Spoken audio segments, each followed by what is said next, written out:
अस्सलाम वालेकुम एवरीवन। हमने वीकली इन्वेस्टमेंट करनी है। अली भाई, आपने जो डिटेल बताई है वो तो 5 साल 10 साल 15 साल वाली है। अली भाई, कोई ऐसा वे बता दें कि हमारी पॉकेट मनी निकलती रहे। सर, मैं रिटायर्ड हूँ, सारा दिन घर में बैठा बोर होता रहता हूँ और मेरी एज भी 60 से ऊपर है। तो कोई ऐसी चीज़ बता दें कि जिससे कुछ ना कुछ अर्निंग हो जाए। जी, उम्मीद करता हूँ आप सब लोग खैरियत से होंगे। तो क्यों ये बात कर रहा हूँ, कुछ ईमेल्स रिसीव हुई मुझे इस टाइम में कि जो कुछ भी मैंने आपसे डिस्कस किया है वो एक लॉन्ग टर्म है, ठीक है, जिसमें वेल्थ जनरेशन की बात की। आप में से कईयों के स्टूडेंट्स ने मुझे ईमेल्स किए हैं, कुछ सीनियर्स ने किए हैं जो रिटायर्ड हैं। तो वो कह रहे हैं कि जी, स्टूडेंट कह रहे हैं कि जी हमें कोई ऐसा वे बताएं कि हमें काम को सीखना है, कोई लर्न करना है, तो थोड़ा गाइडेंस हो जाए। सीनियर्स कह रहे हैं कि जी हम रिटायर्ड हैं, सारा दिन घर में बैठे बोर होते रहते हैं, घर में लड़ाइयाँ होती रहती हैं। तो और क्योंकि अब रिटायरमेंट इनकम आ रही है तो वो लिमिटेड है और इतना पैसा नहीं है कि अब हम दोबारा से पोर्टफोलियो बिल्ड कर सकें। तो कोई ऐसा वे बताएं कि चलें कुछ ना कुछ अर्निंग हो जाए। तो जब ये सारी चीज़ें सोची मैंने, तो मैंने कहा चले, ये मेरा एक मेथड होता है कि मैं हर वीकेंड से पहले एक वीकली कॉल, पोर्टफोलियो का नहीं, एक परसेंटेज रखी हुई है मैंने अपनी इनकम में। तो मैं क्या करता हूं कि उस अमाउंट को वीकली इन्वेस्टमेंट में यूज़ करता हूं। शॉर्ट टर्म होती है, 3 से 5 दिन या 10 दिन की। जैसे मेरा टारगेट अचीव हो जाता है, आइदर स्टॉप लॉस हिट हो जाए या टारगेट अचीव हो जाए, दोनों सूरतों में मैं एग्जिट हो जाता हूं, ठीक है। PSX में भी ये काम होता है मेरा, और डेफिनेटली इंडिया की स्टॉक मार्केट में भी, या USA से हम इन्वेस्ट करते हैं, और प्लस अमेरिका की स्टॉक मार्केट में भी। तो अगर आप इंटरेस्टेड होंगे तो मैं इंटरनेशनल स्टॉक की बात भी करूंगा। तो एब्सोल्युटली, अब इसमें यह था, मैंने कहा चले फिर ये कर लेते हैं कि मैं जो भी वीकली कॉल लूंगा वो मैं आपके साथ शेयर कर लिया करूंगा एवरी मंडे मॉर्निंग, ठीक है, PSX के मुताबिक। जिस दिन मेरे पास कोई कॉल नहीं होगी उस दिन मैं आपको बता दूंगा भाई आज कॉल नहीं है या वीडियो नहीं आएगी। लेकिन जब मेरे पास एक भी कॉल होगी जो मुझे लगता है it make sense to me, तो definitely I will share with you. ये उनके लिए है कि जो स्टूडेंट्स हैं जिनका बजट लिमिटेड है, वो 50 शेयर लेना चाह रहे हैं, वो 100 लेना चाह रहे हैं, वो 10 लेना चाह रहे हैं, जिनको ये हो कि चलो हमने वीक के आखिर पे को 2-3 हज़ार 4 हज़ार बना लिया। और सेम थिंग विथ सीनियर्स जो घर में बैठे हैं, they just are retired people, और वो भी कह रहे हैं कि चले हमें भी कुछ ना कुछ करने का मौका मिल जाए। तो मैंने कहा चलें, व्हाई नॉट। चलें, आज से मैं स्टार्ट करता हूं ये segment. I will try my best कि हर वीकली मैं आपको ऑलमोस्ट स्टॉक मार्केट के स्टार्ट होने से पहले ये वीडियो आ जाया करेगी, जो भी सिचुएशन होगी। और उसके बाद फिर मेरी रिकमेंडेशन नहीं है, क्योंकि मैंने ये करना है इस वीक में। तो अगर आप भी इंटरेस्टेड हो तो आप कर लीजिएगा, नहीं करना हो तो मत कीजिएगा, क्योंकि मुझे ये होता है। लेकिन एक चीज़ इनमें रखना, जो आपका ओरिजिनल पोर्टफोलियो है, यानी आपने जो अपनी SIP की हैं, उनको डिस्टर्ब मत करना। ये ना हो कि मेन पोर्टफोलियो में से आपने म्यूचुअल फंड बेच रहे हैं, ETF बेच रहे हैं, पैसे यहां लगा रहे हैं। नो, अगर आपके पास मंथली इन्वेस्टमेंट करने के बाद कुछ पैसे स्पेयर हों, 2,000 है, 5,000 है, 10,000 है, 1,000 है, तो इनमें से कोई भी कॉल ले लीजिएगा। डजेंट मैटर कि आपने 500 बनाया है, 100 बनाया है, 1,000 बनाया है। ये चीज देखें, आपने कुछ सीखा और आपने कुछ बनाया, ठीक है। तो लेट्स स्टार्ट विद दैट। तो इस वीक में जो है वो मेरी ये 5 कॉल्स है, ठीक है, जिन पे मैं काम करूंगा। इसको मैंने डिवाइड कर दिया है कि एस्टीमेट बाइंग प्राइस क्या होगी इनकी, नहीं मिलेगी तो मैं नहीं लूंगा, ठीक है। और अगर इस बाइंग प्राइस में मुझे मिल जाता है तो मेरा स्टॉप लॉस क्या होगा। अगर इस स्टॉप लॉस को मैं हिट कर गया, पहले दिन कर गया, 5वें दिन कर गया, दैट्स फाइन। जब तक स्टॉप लॉस हिट नहीं रहता मैं बना रहूंगा। मे बी 1 वीक से ज्यादा भी हो सकता है, ठीक है ना। तो जरूरी नहीं है कि आपने 5 दिन में क्लोज करना है। अगर आपको पैसे की जरूरत नहीं है और स्टॉप लॉस हिट नहीं हो रहा तो आप बने रहें, ये अल्टीमेटली।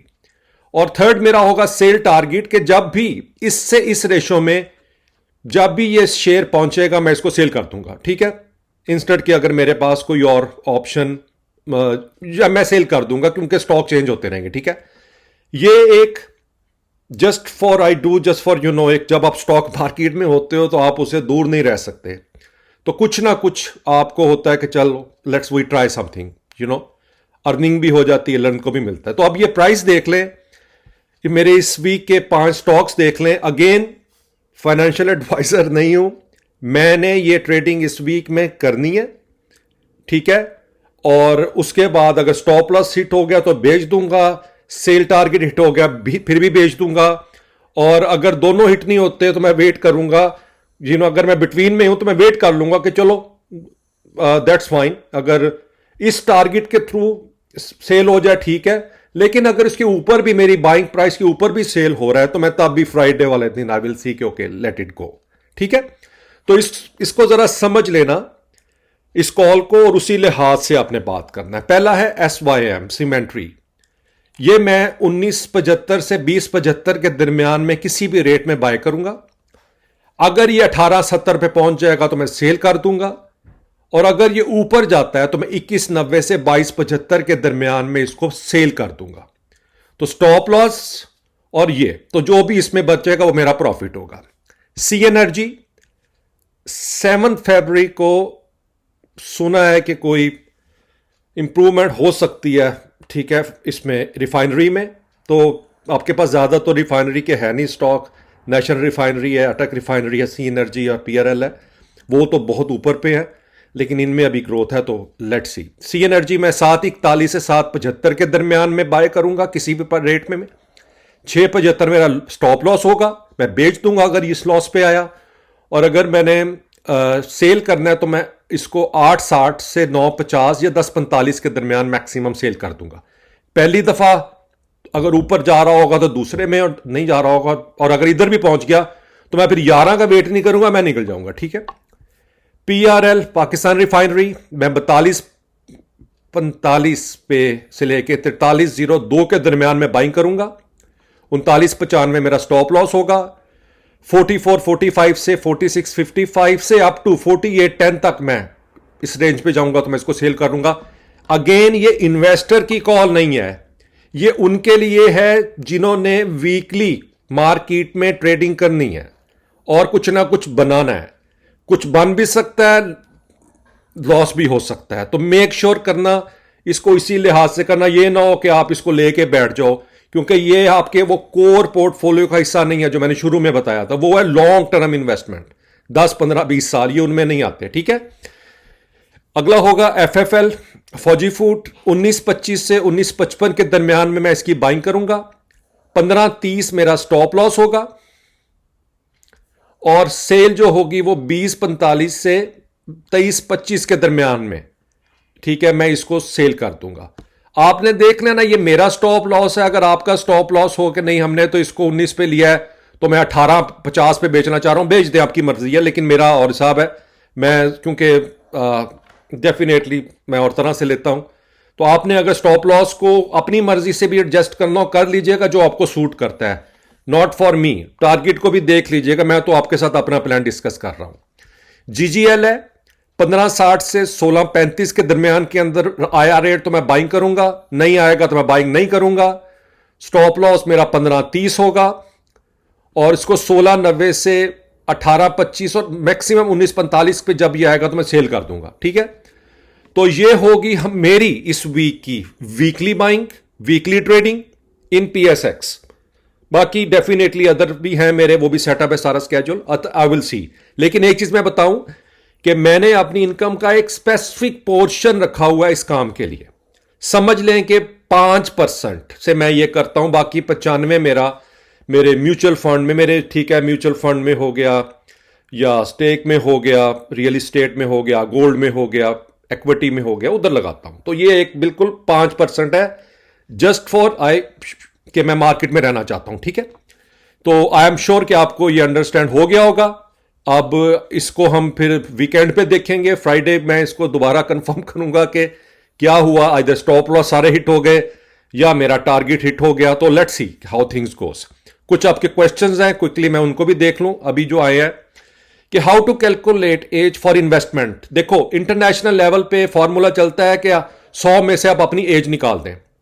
तो जो भी अगर आप आपकी एज निकाल दें तो जो भी नंबर आएगा वो अपने इन्वेस्टमेंट करनी है। सपोज आपकी 100 में से अगर मैं 30 निकालूं बाकी 70 हो, तो 30% आप जो है वो अपना इन्वेस्ट करेंगे और 70% आप खाएंगे।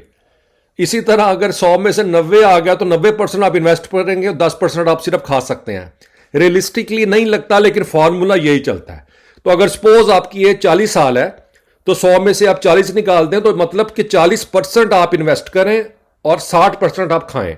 ये एक पढ़ाया जाता है हमें, और उसी लिहाज से फिर हम अपना निकाल लेते हैं कि अगर मुझे 40% करना है, फिर डिपेंड करता है किस में इन्वेस्टमेंट करनी है। तो वो फिर आपके पास म्यूचुअल फंड है, स्टॉक्स हैं, गोल्ड है, व्हाटएवर, ठीक है, जो मैंने ऑलरेडी शुरू में बता दिया था। As interest rate goes down, low risk profits will also declines, equity are likely to give good profits. जी बिल्कुल ठीक बात कर रहे हैं, इक्विटी गुड प्रॉफिट देगी, लेकिन आप सारे अंडे इक्विटी में नहीं डाल सकते।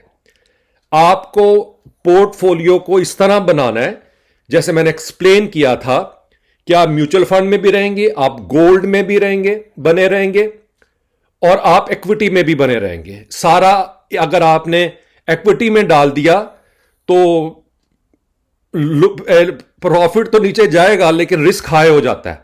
तो आपने हमेशा लो, मीडियम और हाई इन तीनों में रहना होता है। यानी low large cap, medium mid caps, और ठीक है लो स्मॉल कैप। तो आपने तीनों के अंदर अपना पोर्टफोलियो डिजाइन करना होता है ताकि आपको बैलेंस मिले। खाली डोंट थिंक अबाउट इट कि मैं 30-35 ऑलवेज कमाऊंगा, नहीं। कोविड को याद करो, क्या रिटर्न हो गई थी। सो मेक श्योर इसकी एडजस्टमेंट करें। बाकी आपका आई रिस्पेक्ट आपकी ओपिनियन है, ठीक है। तो लेकिन मैंने आपको इनपुट दे दिया कि मैं खाली इक्विटी में नहीं डालूंगा, मैं पोर्टफोलियो को जो है वो प्रॉपरली प्लान करूंगा। सर ये एनर्जी के स्टॉक में इन्वेस्टमेंट करनी चाहिए? यार मैंने नहीं रोका आपको, आई एम श्योर। अगर आपको लगता है कि एनर्जी का इस टाइम एनर्जी अच्छा है, इंटरनेशनली तो अच्छा है, मैंने खुद अभी तकरीबन 7-8 अच्छे स्टॉक्स में जो है वो यूएसए के इन्वेस्ट किया, क्योंकि जैसे जैसे आगे डिमांड बढ़ रही है एनर्जी में, एब्सोल्युटली आप एनर्जी में जरूर बने रहें, पर अपने स्टॉप लॉस को देख के, ठीक है। प्राइसेस बहुत हाई हैं, अपने स्टॉप लॉस के मुताबिक काम करिएगा। हाँ अगर आप इन्वेस्टर हैं फिर खैर है, लेके रख दिए तो ठीक है, लेकिन अगर नहीं, बाकी अगर करना ही है आपने, तो जो ऐसे हर एक म्यूचुअल फंड एनर्जी का, जैसे बात हो रही थी कल परसों भी, मेजान एनर्जी फंड, आप बेहतर है कि आप उनमें बने रहें, या उन म्यूचुअल फंड के अंदर जिन स्टॉक्स में वो इन्वेस्टमेंट कर रहे हैं उन स्टॉक्स में बाय कर लें, ठीक है। लेकिन स्टॉप लॉस को ज़हन में रखिएगा। अगला जी question, I am 36 year old and I want to invest 70,000 every month. माशाल्लाह, could you please suggest me how should I invest? मैंने ऑलरेडी भैया बता दिया है शुरू के अंदर, इस साल के अंदर। मेरी पिछली वीडियो में देखो, मैंने बता दिए हैं आपको सारे वेन्यू कि आपने किस तरह इन्वेस्टमेंट करनी है। आपकी एज अभी 36 है, यू आर स्टिल यंग, आपके पास 20-25 साल का इजीली रूम है। अभी रिटायरमेंट अगर 60 में भी आप लेते हैं तो 24 साल है, परफेक्ट आपके पास है, अगर आप इसी तरह ही कंसिस्टेंट करें। तो मेरी वो वीडियो देखना, और जैसे जैसे मैंने बताया है कि कौन से म्यूचुअल फंड हैं, लेकिन प्री रेक्विजिट भी मैंने बताई है आपकी हेल्थ इंश्योरेंस और लाइफ इंश्योरेंस को लेके, वो दोनों होनी चाहिए। फिर आप म्यूचुअल फंड को देख लें, उसके बाद आप फिर ईटीएफ को देखें, फिर स्टॉक्स को देखें। तो वो मेरा एक दफा वीडियो देख लो, स्टिल कोई कंफ्यूजन हो तो I am absolutely I will take care. Starting from 11 July 2024 till 11 October 2024 and added 5,000 each month in I think Mahana mein. The total investment accumulated to 20,000. Then I stopped adding more and starting learning equity market. अच्छा जी, आपने क्या किया कि आपने महाना में 20,000 invest किया, फिर आपने पैसे ऐड करने छोड़ दिए और फिर आपने स्टॉक मार्केट को लर्निंग शुरू कर दी। देखो गलत किया।